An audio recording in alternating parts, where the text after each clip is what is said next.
Hi, I'm Ella, a book editor, a mother, and until about a year ago, a wife who believed her marriage was still intact.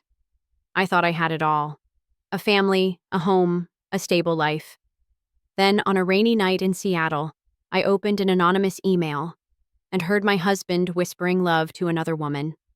From that moment on, I was no longer the same Ella. Before I share the rest of my story, a journey of heartbreak, healing, and reclaiming myself, let me know where you're watching from in the comments. And don't forget to hit the like button and subscribe if you've ever been through a breakup, betrayal, or are simply trying to find your way back to yourself. Trust me, you'll want to hear what happens next. The rain hadn't stopped for 3 days. That's what I remember most about the night everything changed.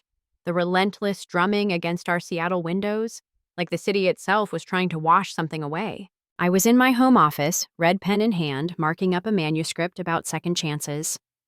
The irony wasn't lost on me later. Dylan was supposedly at another late meeting, Ruby was asleep upstairs, and I was losing myself in someone else's words when my laptop pinged. An email, no subject line, sender, truthdeserved@protonmail.com. My finger hovered over the delete button. Spam, probably, but something made me click. One attachment, an audio file. I almost laughed. What was this, a podcast pitch? But I plugged in my earbuds anyway, hit play, and heard my husband's voice. I can't stop thinking about last night. A woman's laugh, low and intimate. The conference room wasn't exactly romantic. Anywhere with you is romantic, Marissa. I pulled out the earbuds, stared at them like they were venomous, put them back in. 23 minutes of my husband telling another woman things he hadn't told me in years. 23 minutes of plans and promises and pet names I'd never heard. I didn't cry. I didn't throw anything. I saved the file to a folder I named Taxes 2019 and went back to my manuscript. The author had written, "Betrayal is a quiet apocalypse." I crossed it out, wrote in the margin, "Too dramatic."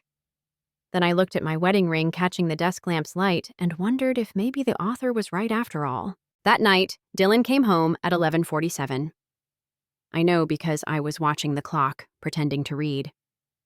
He kissed my forehead, cedar cologne mixed with something floral I didn't recognize. "Sorry, babe, these product launches are killing me." "It's fine," I said, and meant it. Everything was fine. Everything was completely, utterly fine. He showered while I lay in bed, listening to the rain and the sound of water running, washing away whatever traces of her remained. When he slipped under the covers, reaching for me out of habit, I didn't pull away. I counted his breaths until they evened out into sleep. Then I went to the bathroom and threw up as quietly as I could. The next morning was Saturday. Ruby bounced into our room at 7, all tangled hair and weekend energy. "Can we make pancakes?" "Of course, sweetheart." Dylan groaned, pulled a pillow over his head. "You two are too loud." Ruby giggled, jumped on the bed. "Daddy's grumpy." I watched them, my husband and daughter, and felt like I was looking through museum glass. Here was my life, perfectly preserved, completely untouchable. In the kitchen, Ruby measured flour while I cracked eggs. She chattered about school, about her friend Emma's new puppy, about everything and nothing. I smiled, nodded, flipped pancakes. Normal. Everything so precisely normal. "Mom, why do you keep looking at Dad weird?" I froze, spatula in hand. "What do you mean, baby?" "You keep staring at him." She lowered her voice to a whisper. "Is he in trouble?" Out of the mouths of babes. "No, sweetie, Mommy's just tired." But she was already on to the next topic. Syrup versus honey, and I was grateful for the short attention span of 10-year-olds. The rain kept falling. The pancakes burned a little. And I kept breathing, in and out, as if my life depended on it. Because maybe it did. Sunday meant Dylan's tennis game with his brother. The moment his car pulled away, I opened my laptop. Marissa Glenn. It's strange how a name can feel like a weapon. 2 words that sliced through 14 years of marriage with surgical precision. Her Instagram was a curated dream. Sunrise yoga, AKI bowls, inspirational quotes over sunset beaches. 30 years old. Lifestyle curator and digital storyteller. 847K followers who hung on her every filtered word. I found the connection easily. 3 months ago, Glenn Digital Consulting started working with Dylan's company. Her face appeared in team photos, always next to my husband, always touching.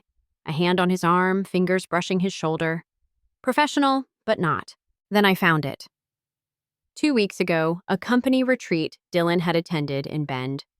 He'd said it was boring, all PowerPoints and team building. But there was Marissa's Instagram story, archived but not deleted. A hotel room service tray with 2 champagne glasses. Caption, Best Creative Partnership. The metadata showed the photo was taken at 11:23 p.m. My phone buzzed. Dylan, great game, taking Tom to lunch, home by 3. I typed, sounds good. Delete. Typed, hope you lose. Delete. I typed, have fun. Send. Ruby wandered in, still in her pajamas. Can I use your laptop? I want to show you this video about dolphins. In a minute, baby. I closed the browser, but not before Ruby saw Marissa's face. She's pretty, Ruby said, then frowned. But her smile looks fake, like when Aunt Catherine says she loves the Christmas sweater Grandma makes. I pulled her close, buried my nose in her unwashed hair. You're absolutely right. The anonymous email sender had included more files I hadn't opened yet. Videos, screenshots of texts, a rabbit hole of evidence I wasn't ready to fall down. But one caught my eye, a message thread. Dylan, Ella's been distant lately. Marissa, maybe she senses something. Dylan, she doesn't suspect anything. Too buried in her manuscripts. Too buried in her manuscripts. Is that what he thought? That I was too distracted to notice him drifting away? Too absorbed in other people's stories to see my own unraveling? I made Ruby lunch, helped her with homework, did 3 loads of laundry. Normal Sunday things. But I felt split in 2, one Ella folding fitted sheets, another Ella screaming silently behind my careful smile. At 2:47, Dylan texted, running late, Tom wants to check out that new brewery. Of course he did. I pulled up Marissa's Instagram again. Her latest post from an hour ago. Sunday fun day. Sometimes the best collaborations happen outside the office. The location tag, Breakwater Brewery. I screenshot everything. Added it to my taxes 2019 folder, which was growing like a tumor. Ruby found me in the laundry room, holding one of Dylan's shirts. Mom, you okay? Just thinking, I said. About what? About how this shirt smelled wrong. About how I'd been washing another woman's perfume out of my husband's clothes for who knows how long. About how many loads of laundry it takes to wash away a marriage. About what to make for dinner, I lied. She hugged me around the waist, and I held on too tight, too long. Make Dad's favorite, she said. He's been working so hard. Has he? I wanted to ask, has he really? Instead, I said, good idea, sweetheart. And I made his favorite meal. Like the good wife I'd always been. Like the fool I'd apparently become. Monday morning brought Simon Burke into my life, though I didn't know then how important he'd become. Ruby had forgotten her science project, a volcano that had taken us all weekend to perfect, and I was rushing to school when I literally ran into him in the parking lot. I'm so sorry, I gasped, watching his coffee splash across his shirt. No harm done. He smiled, and I noticed his eyes. Kind, tired, the same look I'd been seeing in my own mirror.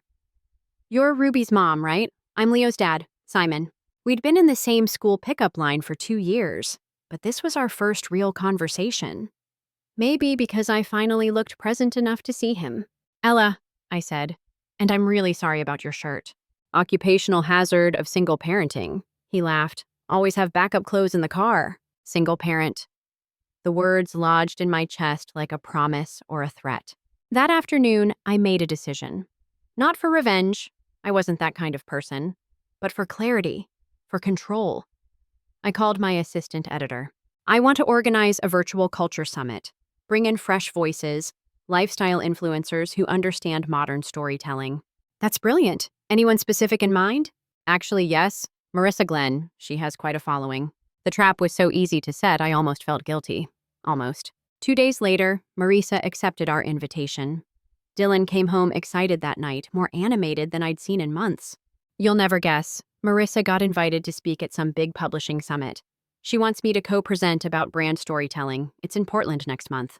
That's wonderful, I said, serving him dinner. You two make a good team. He froze for just a second, fork halfway to his mouth.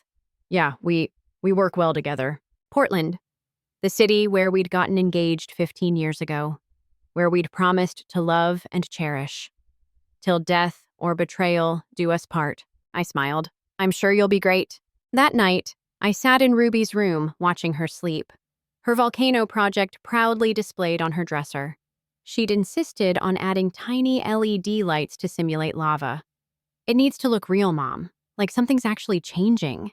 My phone buzzed. Another email from Truth Deserved. He doesn't deserve you, but you deserve to know everything. Attached, credit card statements, hotel receipts, a reservation at the same restaurant where Dylan had proposed to me. I typed back, "Who are you?" The response came immediately. "Someone who believes in karma. Check your husband's cloud storage. Password is your anniversary. He never was good with security." My wedding anniversary, of course. I didn't check that night. Instead, I walked to the kitchen and made tea, standing at the window where I could see Seattle's lights blurred by rain. Somewhere out there, Marissa was probably planning her presentation, planning her next move with my husband. Let her plan. I had plans of my own. The next morning, Simon was at school drop-off again. This time, I had an extra coffee. "Peace offering," I said, handing it to him. "You didn't have to—" He stopped, really looked at me. "Rough morning?" "Rough month," I admitted, surprising myself. "I know the feeling. Coffee helps, though." He raised the cup in a toast. "To getting through it." "To getting through it?" I echoed. Ruby ran up then, dragging Leo behind her. "Mom, Leo's dad. Can Leo come over after school? We want to build another volcano, but with actual smoke this time." Simon and I exchanged glances, the weary but amused look of parents who knew they were in for a messy afternoon. "Sure," I said. "Why not?" And that's how it started. Not with fireworks or grand gestures. Just two kids, two tired parents, and the quiet understanding that sometimes the best plans are the ones you don't make at all. The Portland summit was scheduled for 3 weeks out. I threw myself into preparation with the kind of focus that made my assistant nervous. "Ella, you're being incredibly thorough," she said, watching me review camera angles for the 5th time. "It needs to be perfect." And it did. Every detail mattered. The lighting, the timing, the accidentally live internal feed that would broadcast the first 10 minutes of setup to our office screens. Simon had become a regular fixture by then. Afternoon pickups turned into playground conversations while Ruby and Leo played. He never asked why I looked so tired, why I jumped when my phone rang. He just showed up with an extra coffee and stories about Leo's latest escapade. "You know what's funny about divorce?" he said one afternoon, watching our kids race around the monkey bars. "Everyone thinks the hardest part is the ending, but it's actually the before, when you're still pretending everything's fine." I gripped my coffee cup tighter. "How did you know when to stop pretending?" "When my ex brought her boyfriend to Leo's soccer game." He smiled sadly. "Kind of hard to pretend after that." That night, I finally opened Dylan's cloud storage. Our anniversary date worked, just like my anonymous friend had promised. Hundreds of photos, messages, videos I clicked away from immediately, my stomach churning. But one folder made me pause. Future plans. Inside were real estate listings in California, job postings at tech companies down south, screenshots of schools in San Diego, and a draft email to his brother, thinking of making a fresh start after the holidays. Ella won't leave Seattle because of her job, but M is flexible. Just need to figure out the Ruby situation. The Ruby situation, our daughter, reduced to a logistical problem in his exit strategy. I closed the laptop, walked to the bathroom, and calmly destroyed every toiletry item he owned. His expensive cologne, down the drain, hair gel, in the trash. One by one, methodically, like I was editing a bad manuscript, cutting out everything that didn't belong. Ruby found me sitting on the bathroom floor, surrounded by empty bottles. "Mom, what happened?" "Spring cleaning," I said. "It's October. Sometimes you can't wait for the right season." She sat down next to me, picking up Dylan's razor. "Is Dad going somewhere?" "Children know. They always know." "I don't know, baby. If he does," she said quietly, "will we be okay?" I pulled her close, this fierce, perceptive child who deserved so much better than the Ruby situation.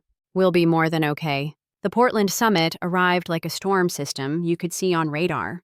Inevitable, destructive, necessary. I sent Dylan off with a kiss and a smile. "Break a leg," I said.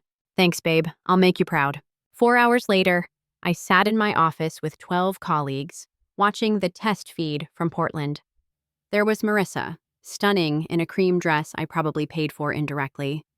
There was Dylan, touching her elbow, leaning in to whisper something. Are they? My assistant started. Oh my God, someone else breathed. Because Marissa, thinking the cameras were off, had turned to kiss my husband. Not a friendly peck, a kiss that spoke of practice, of habit, of countless stolen moments. The room went silent except for the hum of computers and the sound of my marriage ending in real time. Turn it off, I said quietly. Later, Simon,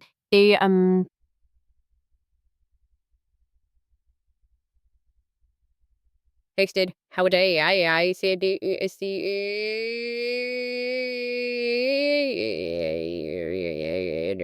I typed, illuminating.